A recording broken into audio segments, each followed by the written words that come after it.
Hello Internets, I'm HamsterBomb. And I'm Timothy. And you guys are back for another Pokemon Collections video. And this time we're going to be going through the third and unfortunate final set of the trading figure game, which didn't even get a name. It's just called the third set on the internet if you're trying to look this stuff up. It's been sitting in my house for over 2 years and I feel like I haven't even seen all of them. Yeah, Kim before this video was looking like, I've never seen that Golbat, I swear. We're going to go through this first half of all of the figures that I own for this set, which is, just in case you guys aren't aware, this is not going to be a complete set. The last two I showed you guys, Next Quest and Groundbreakers, were miraculously both complete, but the third set I don't think is actually possible to complete. There are some figures that are so rare that... They're mythical. I wouldn't... They're mythical. You can never find them. They're mythical. Well, they don't the thing is, I believe that certain ones were only made as prototypes, and because of that, they weren't actually... they were still in the process of making a lot of the figures of this set while it was being canceled. So some of them, and they're random Pokemon. It's not like legendaries, of course, like you would expect that, or the missing ones. It's very random, strange Pokemon. Say, like, imagine if Bellsprout was one of the rarest ones. It's not, fortunately, but still. For all the Bellsprout fans, no. But, anyway, yeah, so I'm going to go through these as we talk about them and briefly give you an idea about the rarity, because this set's so weird because it was... so unreleased, because remember, Groundbreakers was the one that was supposed to come out next. They were working ahead, trying to do this third one, and this one was canceled. Up until a couple years ago, when Pokemon Duel came out on mobile, we confirmed that these figures were actually legitimate. We thought they were bootlegs for the longest time, but they're really nicely made. They look like the old Kyoto figures, but since Pokemon Duel has the same attacks of those same figures here, kind of tells us what we were suspecting, that these are actually real. So, anyway, once again, the sets are all numbered alphabetically, and the first one we got here, Kim absolutely loves this Johto Pokemon. Oh, he's unbalanced. He's pretty good. No, he was just spinning. I didn't even do anything. Is this good? Yes, that's fine. Okay. And by the way, I was joking, Kim really hates Aipom, but this is Aipom. Unfortunately, you can see on my little Aipom, on his tail leg thing, he's got some paint that's chipped off. I've been considering trying to mix that paint and cover it up, but I don't think it's worth it. You can see inside, though, it is clear plastic on the inside of him, so it's... No idea why they're making these all out of clear plastic. Well, it was just very expensive, and... another reason why they ended up canning this. Because some of them use clear plastic, it might have been cheaper to mold all of them in clear plastic and then paint later. And if they want to use it, go ahead and use it. Well, I wonder if maybe they like the look that the paint gives instead of giving it colored plastic look. Because it is a different look rather than painted. So. He's completely coated in a matte paint, so... he's got none of that shiny stuff on him, but still, I don't know anywhere else you're going to find a really nice Aipom figure like that. Like, what a random Pokemon for them to pick. Yeah, Aipom. I know you don't like Aipom, but I think that's pretty cool that a random Johto Pokemon got such a cool figure like that.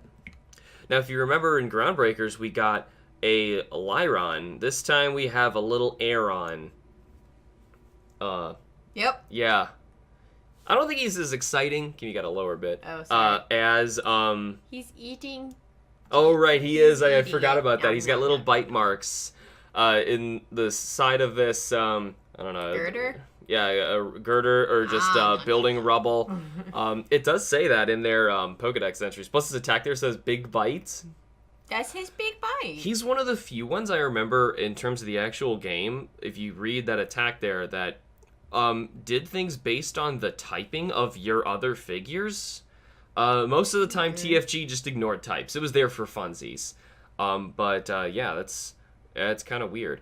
Other than that, I mean, you can kind of see some pearl, shiny paints. Because he's steel type? Mm-hmm. He is. But his eyes are matte. Like, that's the kind of detail you love about these figures. I also didn't mention the rarity of those first two. Neither of these are very hard to come by the way, so... very hard simple. In and by relationship easy to Next Quest, like yeah, I'm comparing. Okay, as in like a common of Next Quest is how easy these are to find. Same here for Bayleaf. About a common of next quest. That's what's so weird about this. When I talk about commons in this set, I'm talking commons of next quest, released ones. Like, these are everywhere. These are real easy to find on eBay. But when we're talking about the rares, then I'm talking about the rares of Groundbreakers and rarer. So this is like the weird spectrum of it's either super easy to get your hands on it. That makes no sense. Or it's impossible. It's like I mentioned, it's because they didn't finish making enough of these things. They only made so many. But anyway, I have an extra Bayleaf, and this is actually one of them that Kim really wanted me to shiny paint downstairs because I've got an extra one. I love looking at him head on. Can you try and get us the right angle of his face? If his eyeballs are not in the right spot, and the mouth. Can we see that mouth? There. He's just like I don't know. I can see it making that expression, so it doesn't really bother me. It looks like a pretty cool like body slam attack, which actually is his attack on the figure. But yeah, it's Bayleaf and Meganium have an amazing physical attack, or at least in my They opinion. do. I believe, Chikorita has always been your pick in Johto. So yeah, another one last thing about the Bayleaf was they actually painted everything on the eye underneath the leaf. Like all those, all the hidden spots. Like Bellsprout here is completely painted on his back, painted well too, behind where he actually is using this to stand. By the way, that's what it's there for. You can finally see Kyoto had to give in. If they're making a Bellsprout figure, the back of his head is actually attached. I mean, yeah, you kind of have to. Right, of all Pokemon, it's got to be Bellsprout, who's he's standing on the thinnest little strand, but his head is huge. The Tomy figure, I believe, also has like a huge hunk of clear plastic, doesn't it? No, it actually has like a shrub. It's molded into. Really? Yeah. I must be thinking giant... of Victory Bell, who sits on a hunk of clear plastic. Victory Bell does, but like see, Kim knows the Tomies. Bellsprout has like a gigantic like shrub behind him, like it's a huge Tomy because of this mold. Okay. But yeah, I like that effect they did with the rock wall because the color makes him pop out. Plus, it looks like the kind of area he would hang out in. You know, he's like a weed, the side of a building. Charmander actually bothers me. This Charmander bothers Kim. What? Because he's got like a little flake of extra mold on his chin. That little spot, his wart bothers me on mine. The mold. That's not supposed to be there. He looks like he's farting to me. He doesn't look like he's getting ready for an attack. He doesn't look like he's getting ready to jump. He looks like he's getting ready to fart. Okay. Well, here, look. Remember what I mentioned when you spin these figures based on the direction of the figure that determines like what the attacks are. So if it's like directly in front of him, you got smoke screen, so he spits smoke at you by his tail, his flame tail, or he misses if it's completely behind him. Yeah, that kind of stuff was I don't know. I like how much work they put into trying to figure out how that works, but yeah, I'm with you. I don't really like the pose for the Charmander as much. Is there clear plastic in his fire? Yeah. There probably is. Oh yeah, I kind of see some light coming through it. But I don't know. Hey, at least we got a Charizard, and the Charizard looks amazing. Yeah, the Charizard looks great. That's almost a complete line right there. I think that is the only Kanto. No, I'm wrong. We got a Bulbasaur. I was gonna say the only Kanto starter that got 2 figures. We also got a Wartortle who was in the other set. So I'm totally wrong. They all got 2 figures. I'm thinking of Johto. It was the Johto starters that did not. All right, so... look, his claws even go into the water. He's not just, like, standing on it. Right, and you can actually see different levels of, like, the sand. You see the sand inside there being shuffled aside. Oh, that's supposed to be sand, yeah. I think, that's something you'd only see if you got really close up to this Corphish. By the way, rarities, just to mention, so far we're still in super easy to find figures. They're really not that tough. Which is wonderful, because Corphish is awesome. Yes, because Corphish is awesome. Yeah, the sand on Corphish. The water and the clear plastic in that one. I don't know, I'm a sucker for clear plastic. I think it looks really cool. Oh, lie, Johto's got 2. One of them has 2. I knew you were going to say this is the only one that has 2. Other than that, it's Bayleaf and Cyndaquil, which are the only representatives of their line. So that's what I was talking about. But yeah, so you're reminding me because we had Feraligatr in Next Quest. This one used to be extremely rare. This Crocodile? This Crocodile was crazy rare, and there were only like 6 that we knew of, and I ended up getting one while he was... Suddenly they were discovering some more. He was still pretty rare, but he wasn't like insane anymore. Nowadays, you can, disappointingly for me, exciting for all of you fans of this line, can probably find him pretty easy. They must have, just like the Elekid I mentioned in Groundbreakers, they must have found a bunch of them, because now he's not that hard to find. So, like, I look at this figure, because he was missing from my collection for so long, and I'm like, it's so cool. It's like, I never thought I'd ever get to have one of these, because he's so rare, but not really anymore. It's so strange. He's actually just glued down to the... Yeah, so he's actually got, if you, like, make it level with the camera, with the base, other way. Yeah, we could actually see he's stuck, like, in the middle of him. You can't really see from here, but you can't see any light through his belly, is what I'm trying to say. Underneath. Yeah. Oh, okay. So, yeah, it's a solid base, kind of like Psyduck from before, except Crocodile's a little bigger and fatter. So, yeah, if you see him straight on, he's got scary face, and miss if he doesn't even see you. I don't know, I like that stuff. That's so much work. I didn't Can think you imagine? about that. Yeah, like, I had like, no idea. if you pay attention to each of the figures, you'll see how much effort they really put into it. Diglett Dig. Based on this. Diglett. No, it's Diglett Dig. I apologize. Diglett Dig is not too hard to find. I really like Diglett. Diglett's fun. He's got a very shiny nose and a matte paint for the rest of his dirt and for his But they mole made skin. a Diglett look so actiony. Look at him. He's Yeah, they like did. emerging from the earth. Boom! You can see the rocks are even in motion running Why does down he still him. have Scratch? Hmm? Why does he Diglett still always have has Scratch. That's the mystery of Diglett. Great mystery. Yeah, he's a mole, so he scratches you with his arms that you'll never get to see. Can you come a little closer with him? Because, yeah, you can actually see a lot of that paint difference of, how, like, can you imagine them saying, oh, yeah, we want to make a Diglett, and they're expecting, like we said, Voltorb with the first set, a very simple one, but they have to go overboard and make it look so actiony. Yeah. Anyway, yeah, Diglett, like I said, he's not too hard to get your hands on, fortunately, so I think for a while he was one that just wasn't showing up on eBay for me to find, so I kind of had issues running into him, but if you're patient for any of these that I say are common, you'll find them. Same deal here for Drowsy. Usually I see him all over the place. I love that face. Oh my gosh, Yeah. I never noticed his face. Well, it is Drowsy, and he is slightly drunk at all times. He's drowsy. No, he's drunk.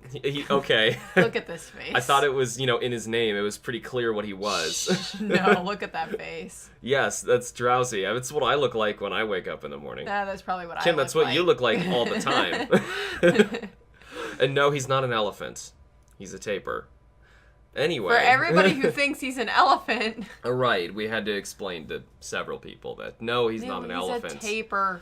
So, anyway, yeah, he's a big bulky one, pretty simple pose. But still, like, when would you ever expect a really nice Drowsy his figure? mold doesn't look as great as the other molds, I feel How like. do you make an actiony Drowsy? I just answer my own question by thinking in my head, wow, they could have made, like, some clear plastic psychic waves coming out of his arms or something, but... No, I mean, his action pose is fine. I'm just saying there's some parts like that on his arm right there. Well, that could be my figure in particular. I don't know that stuff. If mine had a bad mold, like my Charmander's got like a wart. A little off, Yeah, the paint on mine's eyes don't seem that great. See, it's things like that people were thinking, are these really real figures or are they fake? We can't really tell. So, believe me, the debate raged for a long time.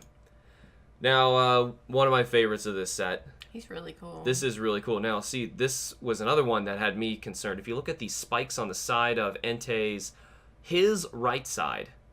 There you go, right there. You see the... Oh. Yeah, you see that?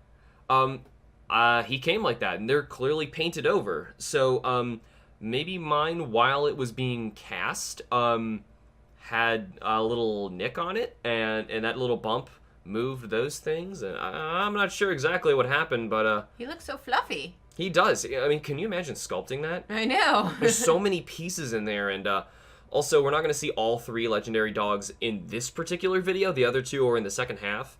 but they're all standing on some sort of like cliff edge, and like Entei roaring or something like that.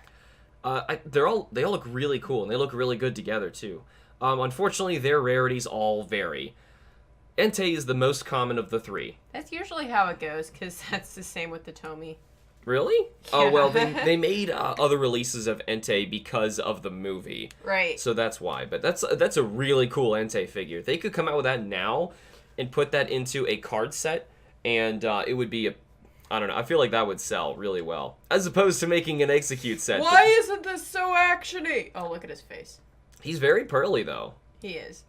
I think it looks good. He needs to be more actiony. I don't appreciate Yeah, I gotta see the one in the back. There's two of them in the back, actually. One's grumpy and cracked. So what are they, sitting on like a haystack or something like that? Looks like it. I don't know. I really like the pearl paint coat for the egg, so it's like a shiny eggshell. Right. The yolk is even shiny, but the eyes are matted. All the cracks are sculpted into them. It reminds me of the original art for Execute, where it was like this one big one in the middle. Except they're really just holding him up, so he's got his correct normal ratio. Because normal Execute today kind of bothers me. I liked, because I grew up with one big one kind of like controlling them all. Yeah, that's the way I always kind of thought it was. Yeah, but now that it's like they're all like equal, communism took over in the world of Execute, that I'm like, I don't know, it's not the same anymore. But I love all the different personalities they put into these things. Also, really funny figure to spin if you kind of look at what he does. Barrage, but each one does a random different amount of damage. That's funny. And equally he could miss. Yeah, I kind of wish we had an Executor. That'd be wonderful. I love Executor, but nope. Weirdo. Now for the Eevee Evolution fans. This is the only Eevee to get an evolution. We got Eevee in Next Quest, and it wasn't until the third set. Yep, we got colored footsies. It wasn't until the third set that we got the second one and only other one we'd ever get, which is Flareon. Now, unfortunately, I didn't mention, by the way, Execute was pretty common. If you keep your eyes open, you'll find one. Flareon is pretty rare. It kind of comes and goes with how rare it is. It used to be insanely rare, like that Croconaw. And then a few were found, not nearly as many as Croconaw, and its price dropped down to you could find people selling it between $45 to $30. And then it went back up again as all the collectors and clearly the Eevee fans. This is one where the demand is Eevee fans the demand is fighting it. Yeah. It's really sad that they didn't make a Flareon and a Vaporeon and Jolteon. How cool would they be in this set? If Flareon's got the fire, I know. Can you Look at the electric and also, the water? really cool about how Flareon's even standing on its base, because I have a second one and it was busted off of its base, and I shiny painted it. You guys will see it later. It actually has two little pegs inside of its front two paws to hold it into the fire in the front, and then there's a little hole for Flareon's mouth, if you tip it down a bit, to hold it onto that little piece. It's only those three things that is holding Flareon on, which is why it was so easy for mine to come off. And it's why there's broken ones, too. And another thing that makes them a little bit more rare than they, unfortunately, as people probably want them to be. But still, a really cool one. I was really excited to be able to get one of those in my hands too, because like I said, that's a really rare one. It varies how rare, but here's this Golbat I've never seen in my life. That's a real Golbat. Really nice too. I remember in Groundbreakers I even mentioned he existed, because I said, oh well, the Zubat, we got a complete line, and I was like, oh wait, shoot, I always forget about Crobat. But yeah, excluding His mouth's not flat. What? Oh, I know, so much sculpting, and I love how they used the rock face to basically disguise a stand for him, because from all angles, he still looks really good. Yeah, at least he's not like the Zubat where he's just on a clear stand. Yeah, he's like this stalactite. Actually, isn't it called something else if it comes from the ground? Slagmite? I don't think so. Is that right? I'm pretty sure it's... Stalactite? No. That's not right. I think you're making that up. I'm making it up. Don't worry. I just tried to sound smart. Anyway, so this stalactite from the ground mysterious stuff, I don't know, it definitely looks like one of those really cool figures you can see from all sides. He's also really large. You notice Kim's got to be back a little farther to show you the whole thing. He's really big. Yeah, he's not as insanely tall as Lugia was in our first video, but he's just big with his wingspan out, and he's held up really high, and Golbat already is a huge Pokemon, so I don't know, it's really cool. I don't really remember if he does anything funny attack-wise. It's just kind of what you'd expect. Wait, he's Golbat. not being held up by the bigger one? He's being held up by the small one? No, it is the large one. Oh, okay. Yeah. It looked like it wasn't really touching No, that other one okay. doesn't even touch him. You see the shadow? I see it now. Yeah. Okay. Yeah, they're sneaky with this stuff. There's very few of these figures you can even see how they're being held up, like the Bellsprout, where we can see the head actually touches the back. You can see this touches here, but you don't see where the paint, blends over and one mixes with the other side. So, I don't know, really cool. Also, I'm glad to have those two together with Zubat and Golbat, even though Golbat, pretty common. Zubat, insanely rare. Oh, really? I thought Golbat was pretty rare. No, Golbat's not too bad to find. Not too bad. He might be a pain, but not too bad. Goldeen, however, wasn't as bad as, like, Croconaw status a rare, or Flareon, but it was pretty hard to get your hands on for the longest time. Look at the clear plastic, too, that they put into its fins. Mm-hmm. Really nice.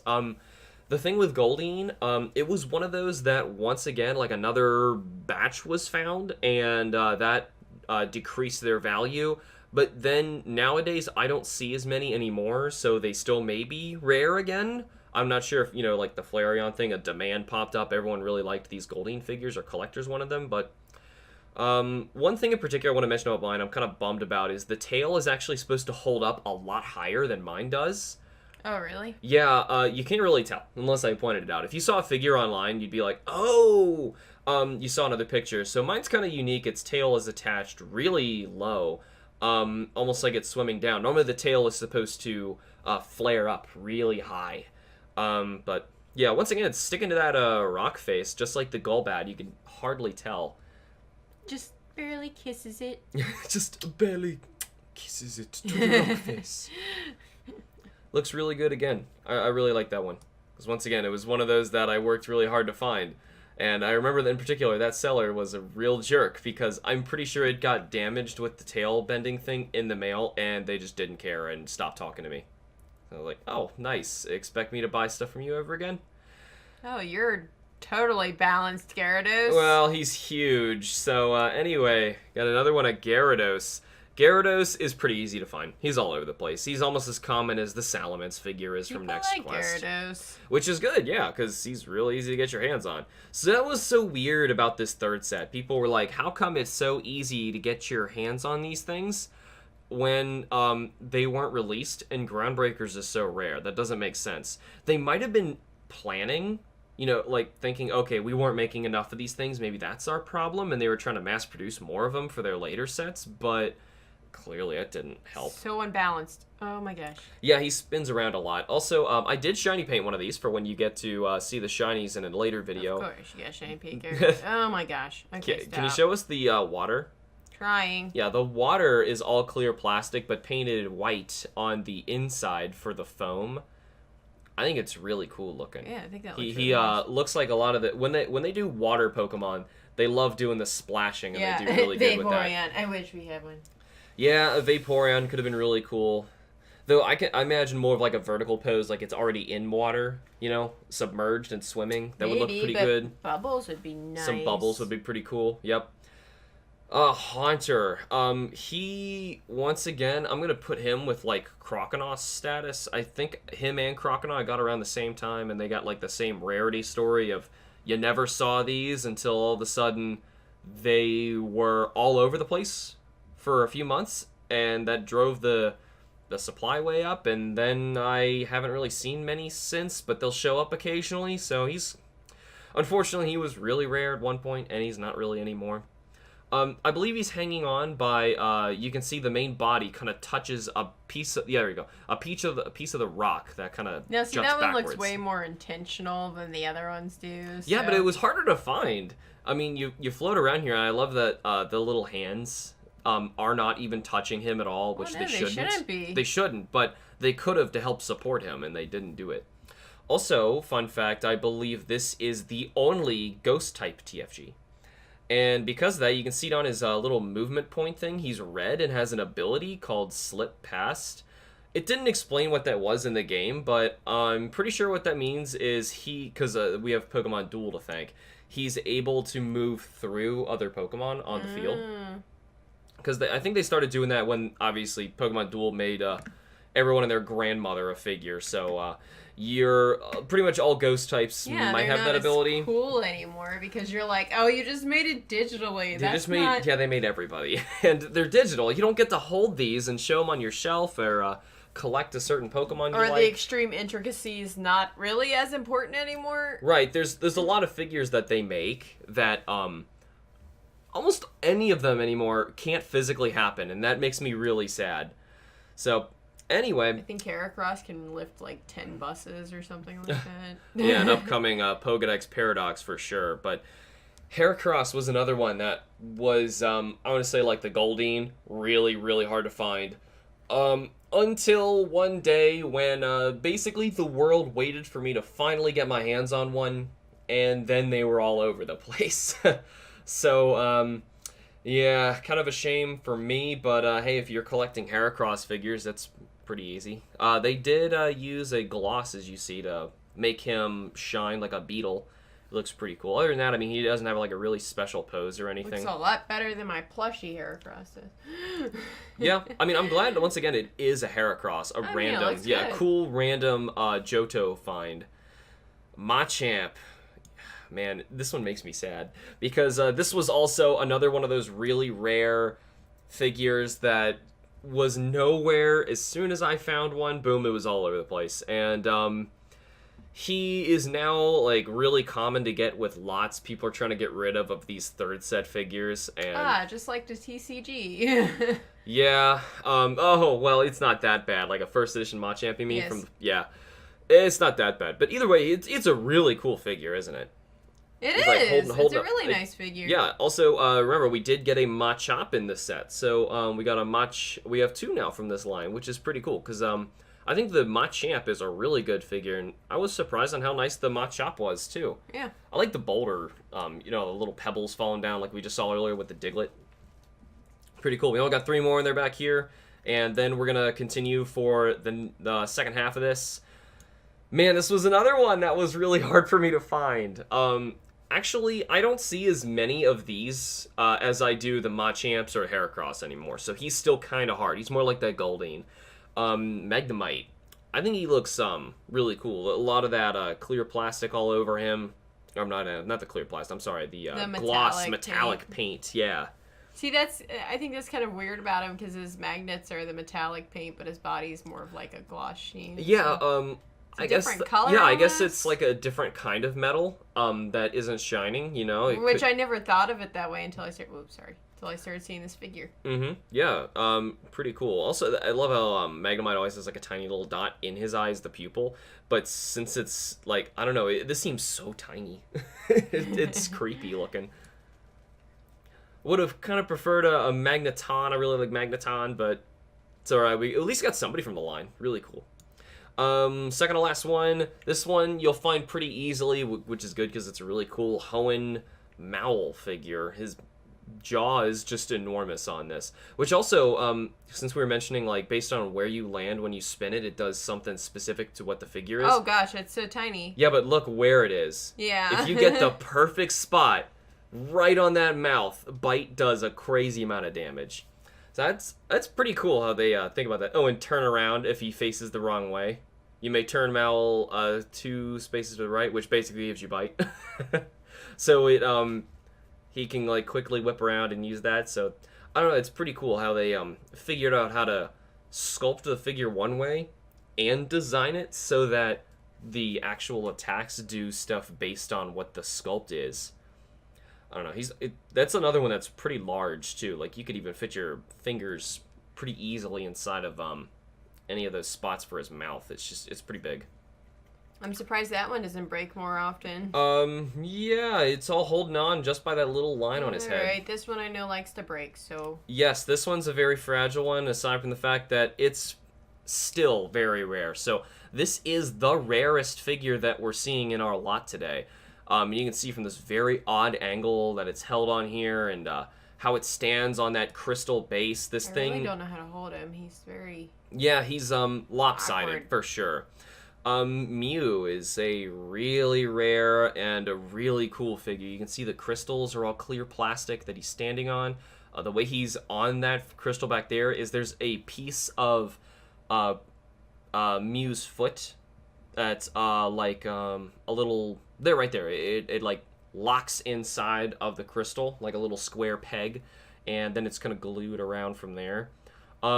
Most Mews break right there. You'll find Mew breaks right there. No, not this one. Not this one. This one is Not good. this one. I actually bought a broken one before I found a good one, and I kind of wanted to get two anyway because I really wanted to paint one of them, and you will see that I managed to get a second one and make a shiny Mew. But yeah, they typically break right there. There's a lot of these figures we mentioned that break a lot, unfortunately. So it's a shame that poor Mew was broken at the foot a lot. But I do have a good one back there, so that's really cool. Unfortunately, Mew is really hard to come across. You're not going to be finding that in any lots anytime soon. You're going to see him by himself. Same for... usually Flareon is the only other one in this that you'll probably only see by itself. Most of the others I got individually, but people nowadays are combining them all together, and you might actually get lucky and find like a Croconaw or a Haunter, a Goldeen in a lot. So that's pretty cool. So anyway, we already spent a lot of time on these, and we have a bunch more to go through in the next video. To finish up the third set, as I mentioned, I am missing a few figures. I'm going to mention which ones I'm missing at the end of the next video. We probably already passed a few of them during this one alphabetically if you're paying attention to the set list online somewhere. But really, it's not a big deal. I'll explain more about them all next time. So thank you guys so much for watching. Remember to like the videos, as my thumb, like the videos and subscribe for more, and we will see you all in the next video. Bye-bye.